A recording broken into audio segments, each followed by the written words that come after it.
मेघापुर गांव के सरपंच अपने बेटे अजय के साथ रहते थे। अजय पढ़ने में बहुत होशियार होता है। वो अपनी आगे की पढ़ाई के लिए गांव से बाहर शहर जाने का सोचता है। पिताजी, मैं शहर जाके अच्छे से अपनी पढ़ाई पूरी करना चाहता हूँ। ठीक है बेटा, जाओ, पर याद रखना बेटा, शहर में अपना ध्यान सिर्फ पढ़ाई पर ही केंद्रित करना। जी पिताजी। कुछ ही दिनों में अजय शहर चला जाता है। देखते ही देखते अजय अपनी पढ़ाई पूरी कर लेता है। पढ़ाई के दौरान अजय को मंजू नाम की लड़की से प्यार हो जाता है। मंजू, मुझे तुमसे यही शादी करनी पड़ी क्योंकि बिना शादी के मैं तुम्हें गांव नहीं ले जा सकता। शायद पिताजी तुम्हें इतनी आसानी से स्वीकार न करे। मंजू कोई जवाब नहीं देती है। मंजू एक बंगाली लड़की होती है। उसे दूसरों को बस में करना आता है।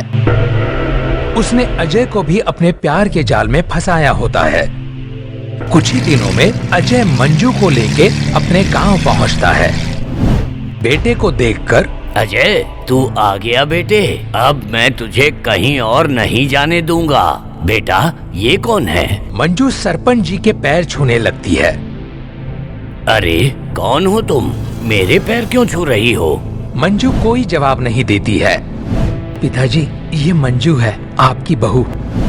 ये सुनकर सरपंच जी नाराज होकर अपने कमरे में चले जाते हैं। थोड़ी देर बाद अजय अपने पिताजी के कमरे में जाता है और उन्हें मना लेता है। पिता आखिर कब तक बेटे से दूर रहते। सरपंच जी मंजू को अपना आशीर्वाद देते हैं। सब ठीक चल रहा होता है कि एक रात सरपंच जी मंजू को काला जादू करते हुए देख लेते हैं।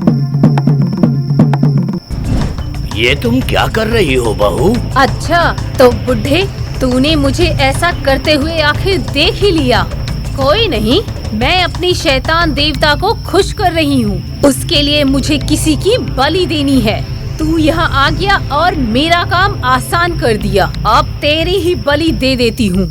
तभी अजय भी ये सब देख लेता है। मंजू सरपंच जी का गला पकड़ लेती है। तभी अजय गांव वालों को चिल्ला चिल्ला कर इकट्ठा कर लेता है। गांव वाले आवाज सुनकर वहां आ जाते हैं और सामने देखते हैं कि सरपंच की बहू काले जादू के सामान के साथ है और उसने सरपंच जी का गला पकड़ा हुआ है। सारे गांव वाले मंजू से सरपंच जी को छुड़ाते हैं और उसे वही एक पेड़ से बांध देते हैं।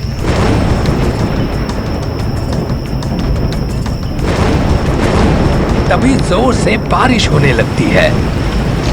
गांव वाले उस तेज बारिश में उसे बांधकर वहां से चले आते हैं। थोड़ी देर बाद वो चिल्लाते हुए बोलती है, तुम सबने मुझे इस बारिश में मारा है ना? जब कभी भी इस गांव में बारिश होगी तो वो खूनी बारिश होगी। खूनी बारिश में भीगने वाले की तड़प तड़प कर मौत हो जाएगी। मंजू पूरी रात बारिश में भीगने के कारण मर जाती है। अगली सुबह गांव वाले उसे और उसके जादू टोना के सामान को जला देते हैं। कुछ दिनों बाद अजय किसी काम से बाजार गया होता है। वो सामान लेकर लौट रहा होता है। तभी बारिश होने लगती है। कुछ ही देर में वो बारिश खूनी बारिश में बदल जाती है और उसमें भीगने वाले लोग मर जाते हैं। उसमें अजय की भी मौत हो जाती है। ये देखकर, हे भगवान, इस गांव और यहाँ रहने वालों को बचा लो इस खूनी बारिश से। तभी एक डरावनी आवाज आती है, कोई नहीं बचेगा इस खूनी बारिश से। सब के सब मारे जाओगे। वो डरावनी आवाज सुनकर गांव वाले डर जाते हैं। अगली सुबह बारिश रुक जाती है और गांव वाले अपने घरों से बाहर आते हैं और आपस में बात करते हैं। अरे भाई, ये खूनी बारिश सरपंच जी के बहू की श्राप की वजह से ही हुई है। हाँ, वो कोई साधारण औरत नहीं थी, वो काला जादू करने वाली औरत थी। इसीलिए ये सब हो रहा है। पता नहीं ये अजय कहाँ से उसे हमारे गांव में लेकर आ गया। तो क्या इसका कोई उपाय नहीं है? क्या इसी तरह गांव वाले खूनी बारिश में भीगकर मरते रहेंगे? हमें कुछ करना चाहिए। उसके कई दिनों बाद कुछ गांव वाले किसी बाबा को बुलाने के लिए जाते हैं। तभी बारिश होने लगती है और उसमें भीगकर, बचाओ बचाओ, इससे कई गांव वालों की मौत हो जाती है। गांव वाले दुखी रहने लगते हैं। रात में डरावनी डरावनी आवाज आती है। उसके बाद बारिश के दिनों में कोई भी गांव वाला बाहर नहीं निकलता है। एक दिन जब बारिश नहीं होती है तब क्या काले जादू और उस चुड़ैल से बचने का कोई उपाय नहीं है? कोई ना कोई तो उपाय होगा, हमें मालूम करना पड़ेगा। यहाँ से दूर सूरजगढ़ नाम के गांव में एक बाबा रहते हैं, शायद वो हमारी मदद करे। ये सुनकर कुछ गांव वाले सूरजगढ़ जाने के लिए निकल पड़ते हैं। वहाँ जाकर बाबा को सारी बातें बताते हैं। उनकी बात सुनकर वो एक काला जादू करने वाली औरत थी और उसकी आत्मा को मुक्ति दिलाने के लिए तुम लोगों ने जिस पेड़ से उसे बांधा था उस पेड़ को अमावस्या के दिन जलाना होगा, तभी उस चुड़ैल की खूनी बारिश से तुम लोगों को मुक्ति मिलेगी और वो चुड़ैल भी मुक्त हो जाएगी। बाबा की बात सुनकर गांव वाले अपने गांव आ जाते हैं और अमावस्या के दिन कुछ गांव वाले डरते हुए उस पेड़ के पास आग लेके उसे जलाने पहुंच जाते हैं। तभी पेड़ के अंदर से चुड़ैल निकलती है। अच्छा, तो तुम गांव वालों को पता चल गया कि मेरी आत्मा इस पेड़ के अंदर है। कोई बात नहीं, पर तुम सब इसे जला नहीं सकते हो। ये कहकर चुड़ैल ने अपनी शक्ति से वहाँ खड़े गांव वालों को हवा में इधर उधर फेंकना शुरू कर देती है। गांव वाले चिल्लाने लगे, बचाओ बचाओ बचाओ बचाओ।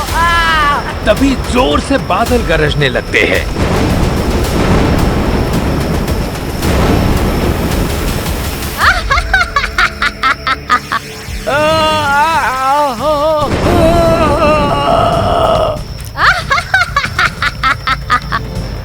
मुझे तो कुछ करने की जरूरत ही नहीं पड़ेगी। लगता है बारिश होने वाली है। तेरा काम तो ये बारिश ही कर देगी।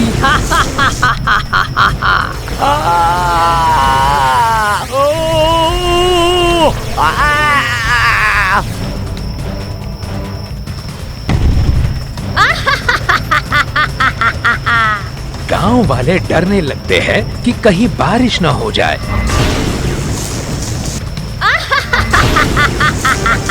उनमें से एक गांव वाला उस पेड़ को फिर से जलाने लगता है। तभी चुड़ैल उसे उसी पेड़ से उल्टा लटका देती है और उसकी मौत हो जाती है।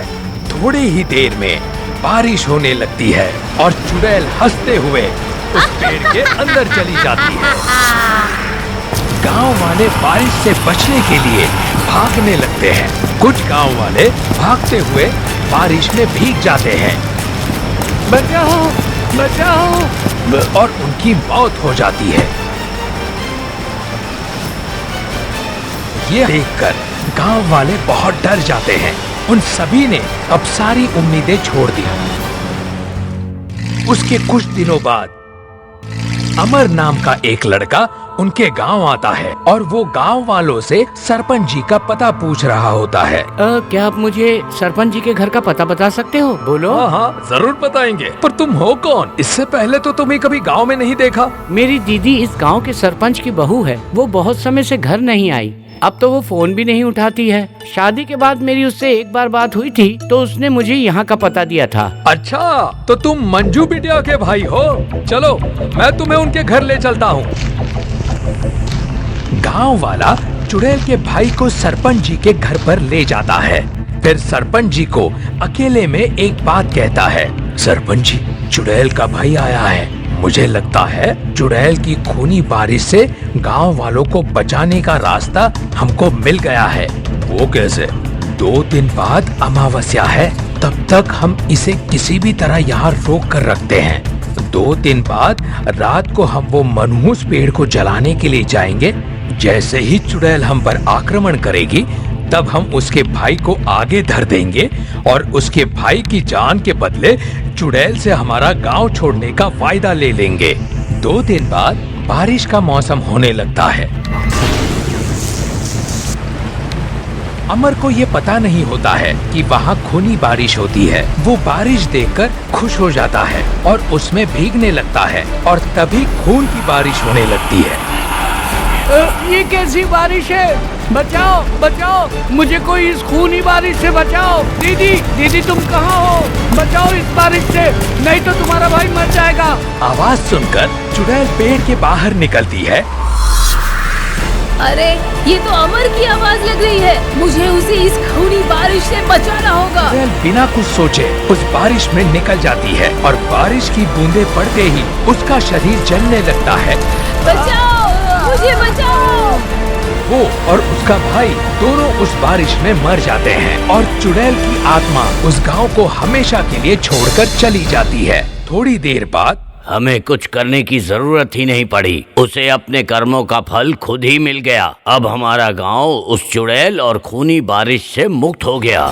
उसके कुछ दिनों बाद गांव में फिर से बारिश होती है, पर वो खूनी बारिश नहीं होती है। गांव वाले इस बारिश में झूम झूम कर नाचते गाते हैं। इस तरह गांव वालों को खूनी बारिश और उस चुड़ैल से मुक्ति मिल जाती है।